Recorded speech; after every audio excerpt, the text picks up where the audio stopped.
I uncovered a plot to get rid of me, then exposed their forgeries, leading to a massive 5-year salary payout and decimating their team. First, some context. A little over 6 months before this situation began, there was a significant change at the company where I was employed. The previous owner, who was a wonderful person, was retiring and passing the company on to his son, a typical recent graduate from business school with a poor attitude. The son, believing that the company was now his, initiated a restructuring process, which primarily involved reassigning teams to various projects, while those who remained in their original roles were left to handle double, if not triple, their usual workload. All of this was supposedly aimed at cutting costs. Unfortunately, my department, Safety and Engineering, where I served as team lead, was not exempt from this initiative. Ultimately, I confronted both the boss and the department head, which resulted in my entire team working over 80 hours a week for 3 months, ultimately leading to a substantial year-end bonus for us. Regrettably, after my initial meeting with the new manager, the son, he developed an inappropriate interest in me. It was quite evident that he wanted to date me or something similar. He even recruited his friends and secretaries to assist him. This inappropriate behavior persisted for several months, constituting outright sexual harassment. They even made disparaging comments regarding the loss of my late husband, suggesting I should just move on with my life. I maintained a record of everything, every email, every voicemail, and consulted my best friend, an excellent lawyer, specifically a contract lawyer. Not exactly their specialization, but they had enough knowledge to provide guidance. This friend prepared a letter addressed to the boss, essentially a warning to cease his actions or we would initiate legal proceedings, and, miraculously, everything stopped. However, I was subsequently transitioned from working in the office to a remote work arrangement. I anticipated this move they would likely attempt to eliminate my position, so I began meticulously documenting everything. As luck would have it, I received an email thread from the bosses. A close friend of mine in the office had added me to the CC list. To my astonishment, it contained their conversations about how to terminate my position while blaming me for the situation. The content of the email chain was appalling. They despised me and were eager to see me go, but due to my contract, they would have to provide a buyout. Being the penny pinchers that they were, they sought to get rid of me without compensation, prompting the company leaders to launch a campaign of harassment against me. Initially, they attempted to claim that since I was now working from home, they needed to install cameras in my home office to ensure I was being productive. Fortunately, that plan fell through, thank goodness for contracts. They also tried to assign me an unmanageable workload, but my team and I were so closely knit that they stepped in to help. After 3 months of this treatment, I received an email and a phone call from Human Resources informing me that I was being indefinitely laid off due to a lack of work. This was complete nonsense considering we had numerous projects underway. As a side note, in Ontario, the concept of a layoff does not exist. In the eyes of the court, being laid off is deemed an active dismissal, virtually synonymous with being fired. Following this conversation with Human Resources, I immediately contacted my lawyer friend, nearly in tears, exclaiming, "Look what they are doing to me. Help." She reassured me and stated that this turn of events was actually beneficial. We possess substantial evidence against them. I had already forwarded and printed all the communications I received, and it turned out to be fortuitous because just hours after my layoff, my computer was remotely wiped clean. Everything vanished, leaving a blank desktop. When I called the Human Resources Department to request copies of all my submitted complaints, I discovered that everything was gone. In their place were a series of fabricated reprimands that I had neither signed nor seen, dating back several months, all purportedly signed by the new manager, despite the fact that they were dated prior to his assumption of control over the company.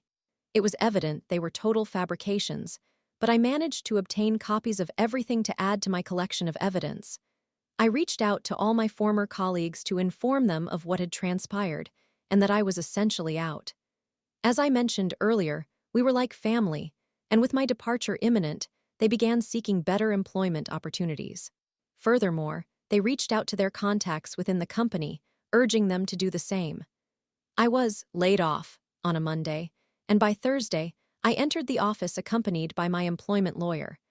I could hardly believe that the main secretary was on the phone with security the moment she noticed my arrival, and they quickly showed up at the door within a minute. My lawyer simply presented her with a legal document, a summons for mediation at his office the following Friday.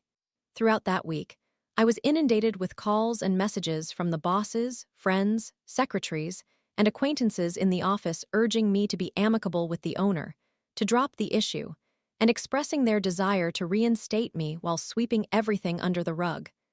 There was no way I was returning to such a toxic working environment. Finally, Friday arrived, and my former boss entered my lawyer's office accompanied by a team of 4 attorneys to negotiate a settlement.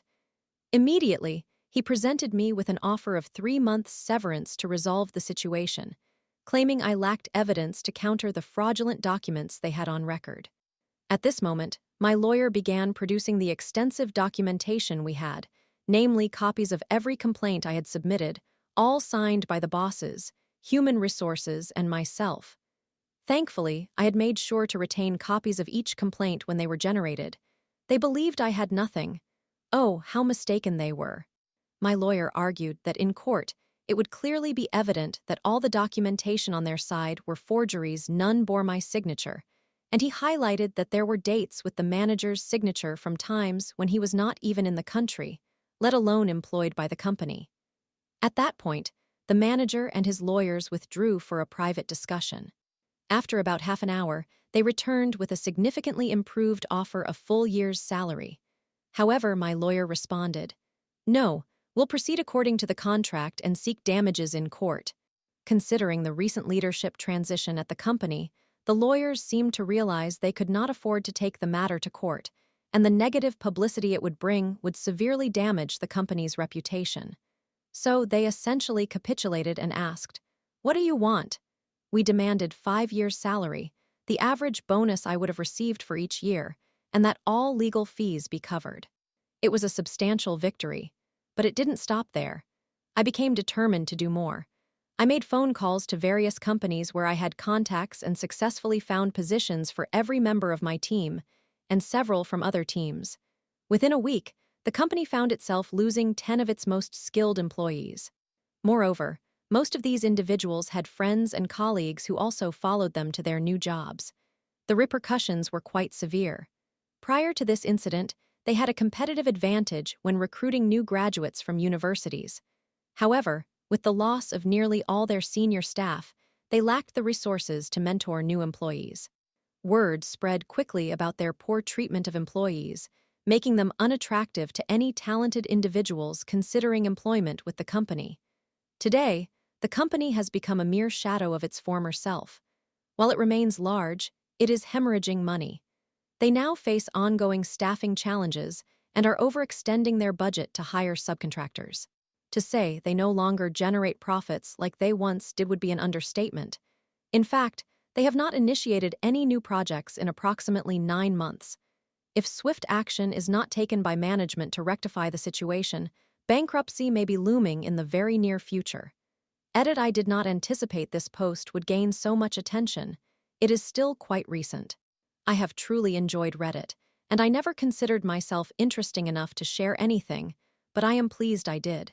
It has been a valuable platform to express my experiences, and knowing that people have enjoyed reading my life stories has made the experience even more rewarding. Credit to you, the Giacomo one, for assisting with my punctuation and grammar. Thank you. Story 2. I caused a minor car accident, paid $2,500 in cash, then got sued for $10K. Court ruled in my favor, and I claimed $5,000. OMG. All right, let me provide you with some background information before I share my story. I apologize in advance if this becomes somewhat lengthy, but I trust that it will be worthwhile. I am a 22-year-old male who works in construction, managing several crews as a foreman. I've been in this industry since I began working summers at the age of 14, which is legal in my state, so I possess a substantial amount of experience and earn a respectable salary. My job requires me to have a truck capable of towing multiple trailers and accessing various challenging job sites, particularly during the winter months, which is why I own a newly lifted pickup truck, specifically an F350. Now, let's get to the story. Approximately 4 months ago, after finishing work one day, I didn't feel inclined to prepare dinner, so I opted to grab a trusted Big Mac from McDonald's. After receiving my order, I was about to pull out into the parking lot to head home. I was intently checking the traffic to my left to gauge how busy the road was when, unfortunately, I wasn't fully attentive to what was happening right in front of me. While slowly moving forward, I collided lightly with the mirror of a vehicle that was stopped ahead of me, resulting in a scrape on his door caused by my front end. I promptly reversed my truck, exited the vehicle, ensured the driver was all right, and offered my apologies, acknowledging my fault. I inquired if he wished to call the police. "Let's refer to him as Brent." Brent replied, "Nah, we're good, man. If you just provide me with your insurance information, I believe we can sort this out." I was okay with that since there was no damage to my truck, and according to law, calling the police for an accident in a private parking lot is unnecessary. This will be significant later. We exchanged information, and since he seemed quite understanding, I suggested he obtain a damage estimate, and I would pay him in cash, aiming to keep my insurance rates from increasing, as long as he agreed. He consented, and we went our separate ways while I felt foolish, but overall, Brent appeared to be a reasonable person, and I hoped we could resolve the matter smoothly. A month went by without any news from Brent or the repair shop I had directed him to. To be honest, I wasn't overly concerned since if he chose not to pursue the repairs, that was his choice. One day, he called around noon and mentioned that he couldn't recall my name and wanted to inform the staff at the shop who had sent him there, as it seemed we were familiar. I shared my name, and the staff at the shop provided him with a deal. I'm pretty sure they say that to everyone. He then sent me the estimate for the repairs, which amounted to $2,403. This was more than I had anticipated, but I agreed for the work to proceed, pledging to take care of the payment later, and that was that. He hung up, expressing that everything was fine, and I continued with my day as usual. Another month elapsed, and I still had not heard anything until Brent called me again while I was at work. He said, "Hey, brother, I spoke to the shop, and they told me they can't take me in for another 2 weeks. They might end up charging me more if they discover additional damage." I replied, "Okay, sounds good, just keep me posted. I hope everything runs smoothly for you, and I'm sorry for the inconvenience." He seemed to take the news well, and I was genuinely trying to be a decent person. He then mentioned, after discussing it with my wife, I would be fine if you could just write me a check for $2,500, and we can consider it settled. This struck me as peculiar. Why wouldn't someone want their vehicle repairs fully paid? I agreed and suggested we set a date and location to meet so I could settle the payment. He liked this idea and concluded the conversation by saying he would inform me. Yet another month rolled by, and still, I didn't receive any communication from him. At this point, I was becoming frustrated and wanted this situation to resolve itself. One night, around 11 p.m., he reached out, asking if we could meet in town. I found this rather inconsiderate since I was nearly asleep and had to be at work by 5 a.m. the following day. Nevertheless, I agreed, took the $2,500 in cash with me, and drafted a simple contract stating that this payment would serve as full compensation for the damages, and that by accepting it, he would release me from any and all liability. I believed this was a fair contract since it represented the agreement we had discussed previously over the phone, but in written form. When I arrived at our designated meeting place, I handed him the cash, and he signed the contract without much examination and declined a copy. This raised a red flag for me, but I figured he may not have cared much about the document, so I sent him a photo of the contract and returned home to get some rest. As you can probably guess, another month passed without any word from him, and I was living my life without a worry in the world regarding this ridiculous car accident. However, when I checked my mail one day, I found a notice from this man's attorney stating that he was suing me for failing to pay after damaging his vehicle. This infuriated me, but I also knew I had ample text messages and a contract in my favor. I immediately attempted to call Brent, but he blocked my number. Fortunately, my girlfriend works for a lawyer, so I filled him in on the situation, and he was more than willing to assist. He informed me that I had safeguarded myself by drafting that contract, as any contract valued at over $500 is enforceable in any level court in my state. I then set out to gather evidence for my counterattack. I recalled that Brent's vehicle had a business logo on the side, so I took pictures of the damage and went online to search for the owner of the company through the Better Business Bureau, assuming he couldn't possibly own the business because of his foolishness. To my surprise, I was wrong. He did indeed own the company, and I discovered he had around 12 one-star reviews, all in dispute due to his questionable business practices, which included misleading customers about costs and then charging 4 times what he initially quoted. Sound familiar? Remember when he mentioned the shop might charge more than the original estimate of $2,403? That's correct. He was suing me for $10,000, 4 times the cost that the shop had given him, which was absolutely unbelievable. He was attempting the same deceitful tactics on me. My lawyer took note of this, and we arrived in court prepared for battle. This man is certainly untrustworthy. Once we were all set up, he smugly asked, "Are you ready to hand over more of Daddy's money?" I suppose because I am young and drive a nice truck, he assumed I could afford $2,500. His lawyer stood up, trying to establish an argument that I had fled the scene, even claiming Brent could barely capture a photo of my license plate. He accused me of bullying him into accepting the $2,500 when, according to him, the damage was clearly greater. However, there were evident flaws in his narrative, and he struggled to provide a coherent argument. Just envision the satisfaction on my face as my lawyer presented the text message records and the physical copy of the signed contract, which explicitly proved my case. The opposing counsel looked ghostly pale, almost ill. After revealing all the evidence, my lawyer produced a hidden treasure, the printouts of all the complaints we had stumbled upon on the Better Business Bureau site, demonstrating how he was pulling the same stunts with me. That was the final nail in the coffin. The judge remarked that he had seen enough and asked Brent for any final remarks. Brent acknowledged, "I don't even have the $2,500 anymore. Can I just receive that and we can call it good?" In essence, he was admitting to the judge that he had received my money and his entire story was nothing but a fabrication. I imagined his lawyer was on the verge of strangling him. It was a wonderful moment.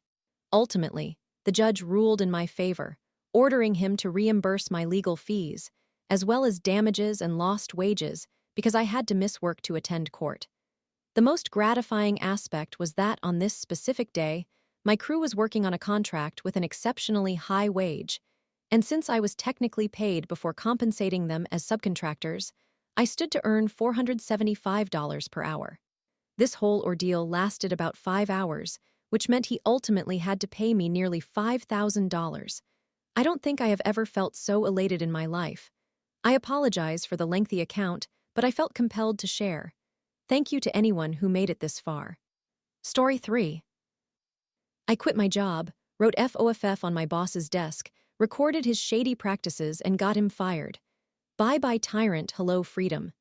Long-time observer, first-time contributor. This is somewhat lengthy, but I assure you it is worth reading. A summary is provided at the end. This narrative was shared on another platform by me around a year ago, but this community appears to be the ideal venue to present it once more. I have included some extra details that earlier commenters requested when I previously posted this. To begin, let me clarify why there wasn't a mass exodus and why I was the only individual who resigned, even though we were essentially being mistreated and treated like we were in servitude. The job market in my city was dire at that time, with an unemployment rate hovering around 40%. I knew someone who held a doctorate in theoretical physics, but ended up working in a local fast food establishment because it was literally the only place hiring. The city had quick access to 4 research universities, but he was downsized due to a decline in enrollment figures. He is now the dean of the physics department at his alma mater. Resigning from any job, regardless of how unfavorable it was, would have been financial ruin and a certain indication that finding a new one would be nearly impossible. I have always worked in customer service, food service, and hospitality since I was 14 years old. At 24, I concluded that it was time to seek employment that provided benefits and opportunities for career progression. So I accepted a position stocking shelves overnight with a global corporation that had initially started as a family-owned business. I felt completely at ease in this environment. I committed myself to hard work and consistently volunteered for the most demanding tasks, choosing to take the least favorable days off to ensure my presence on the shifts when staffing was at its weakest, and I could network with management.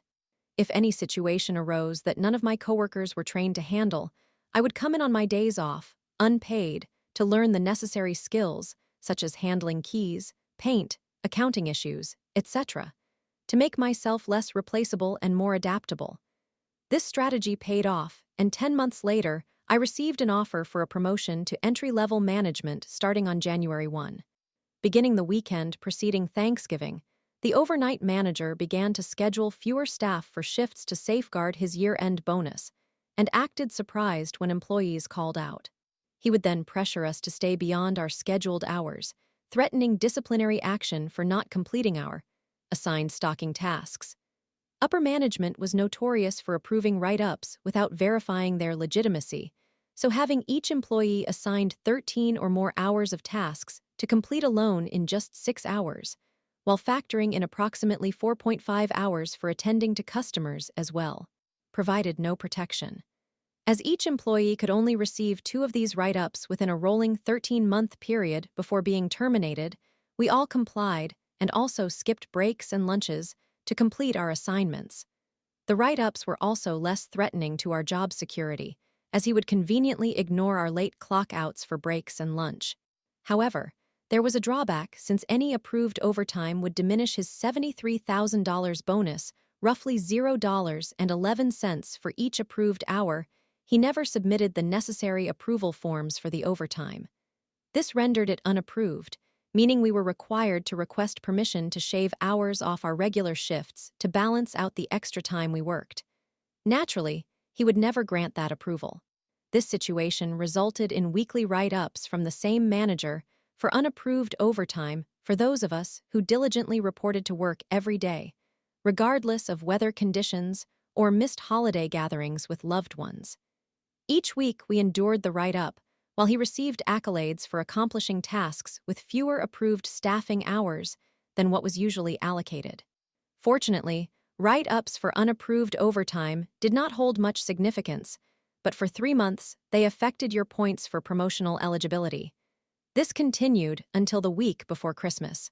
When I received my weekly write-up, the store manager, the same individual who had offered me my promotion, informed me that I would face suspension for overtime abuse the next time my manager submitted a write-up for unapproved overtime hours. Determined to protect my promotion, I began to decline his requests. The second time I refused to work beyond my scheduled hours without him signing an overtime approval form and providing me with a physical signed copy before I hit overtime. He wrote me up for abusive behavior toward a member of management and actions intended to undermine the integrity of management and store policies.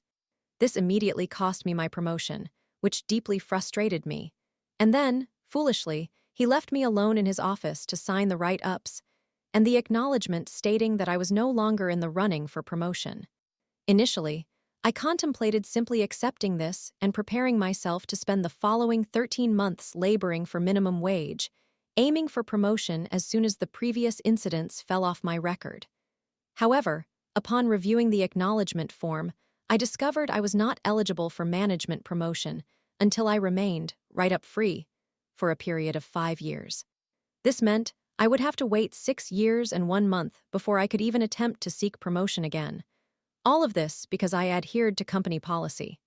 As a result, instead of signing the form, I wrote, "F off," in bold letters across his brand new desk, a reward he received for being such an excellent manager. Exited his office, submitted my vest and name tag, shredded the write-ups, and scattered them into the air like confetti, informing his no longer arrogant face that it was now my personal mission to have him terminated.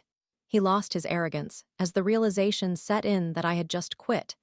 I could see small beads of anxiety-induced sweat forming on his forehead as he understood that the only person capable of performing certain critical functions for his shift was leaving. He called after me, insisting that he could discuss the situation with the general manager and see if he could reduce the waiting period to 3 years. He offered to approve all my overtime for the remainder of the season, proposed a portion of his bonus, and extended several other offers that I can no longer recall. Honestly, even if he had offered to retract the write-ups, which he could have easily done but never proposed, I would have rejected it, but I might not have fully committed to my threat. I was far too enraged and determined, and I felt indifferent about the possibility of becoming homeless as long as I would never have to work there again. Now, how did I manage to get him fired?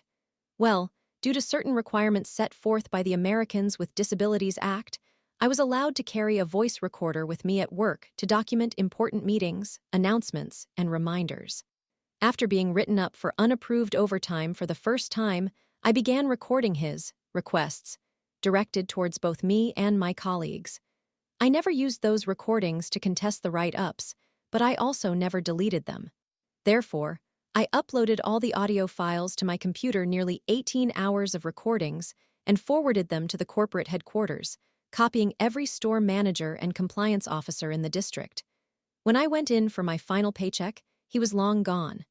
They reinstated my promotion offer, but I declined. The regional director then offered me my former manager's position, attaching a $73,000 hiring bonus. Wonder where that came from. But I still turned it down and stated that I would never return to retail.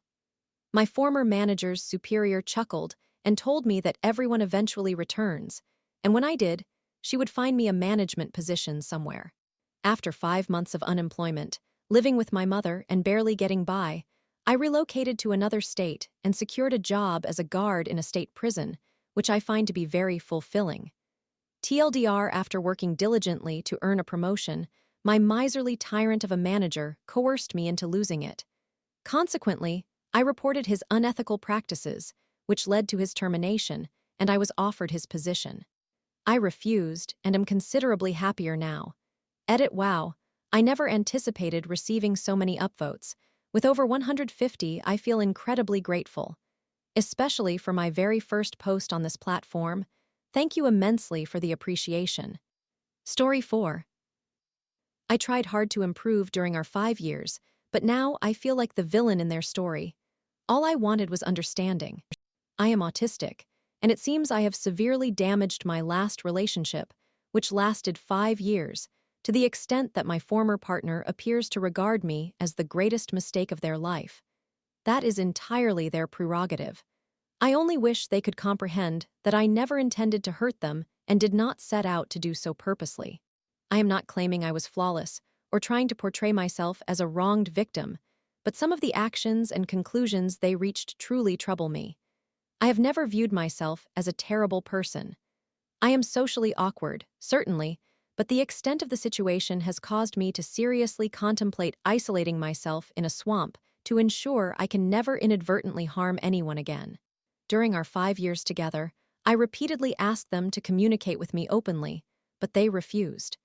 Even before they believed our relationship was beyond repair, they chose to create fake accounts and speak about me on Reddit instead of addressing matters directly with me. I cannot remedy what I am unaware of. Throughout our relationship, I initiated 3 types of therapy and experimented with various medications until I discovered one that worked for me. I returned to studying, all to demonstrate my commitment to personal growth and improvement. I am not the kind of individual who simply waits for someone to save me. Even now, I continue all those endeavors for my own sake as well as for theirs. My efforts are as much for me as they were for them. It deeply saddens me that I will forever be remembered as that one time I was involved with someone unpredictable, who was manipulative, deceitful, disrespectful, and unwilling to change, when I genuinely strove to improve myself. None of this was an instance of making empty promises without following through. It has disturbed me greatly to learn about how they discussed me on their fake accounts and how they had no qualms about lying to me about their feelings for years. Fortunately, I have access to excellent mental health care, and we have concluded that it is highly unlikely I have the issues they speculated I had, which provides some solace. However, it has also made me reflect on the unfairness of it all. I undertook numerous efforts, and they perceived my requests to avoid speaking to me in specific ways, which would trigger meltdowns, or to develop strategies for managing their poor memory more effectively as manipulative and disrespectful. Whenever I asked for any changes, it seemed I was always the issue, and their resistance to my requests was often met with frustration about how I merely wanted to mold them into someone more to my liking. While I asked them to adjust their behavior to prevent my meltdowns, I also committed considerable effort to developing my own coping strategies. It would have been beneficial if they could have met me halfway sometimes. As our relationship neared its end, they occasionally instigated arguments for no apparent reason. One of the last notable disputes revolved around making chili, where I suggested adding some vegetables. They proposed peaches, and when I responded with, "I don't know, but we can buy some, and you can add them to your own plate," it was evidently the wrong response, implying that I constantly needed to have the final say in every situation. I had never heard of peaches in chili, nor had they, and the rest of the internet offered no alternative suggestions either. I was apparently expected to simply accept it without question. There were a few similar instances, although I did not recognize them for what they were at the time. The fake accounts revealed that I had failed several tests that supposedly indicated I was some form of sociopath. Eventually, after a family tragedy where they exhibited more anger than concern for me, I bluntly asked if they still loved me, and they finally confessed that they did not. One of the most painful aspects was that I often expressed that it felt as if they were deliberately provoking me to end the relationship because they lacked the courage to do so themselves. They consistently denied this claim, yet ultimately, there I was. They insisted they had wanted to break up for quite some time but feared I would harm myself if they did. There were numerous unhealthy dynamics in that relationship, but in hindsight, their level of avoidance is particularly striking. Their comfort with not only lying directly to people, but also defending their actions and becoming angry when confronted is quite concerning as well. In some respects, through self-analysis and reflecting on their behavior, I understand them. They are in their mid-20s, a pivotal and often frightening phase in life. When things do not go their way, it can be comforting to eliminate anything perceived as a stressor, attributing every problem to that source. Naturally, it can be intimidating when someone seemingly asks you to change at a time when you are still figuring out who you are. Quarter-life crises do occur.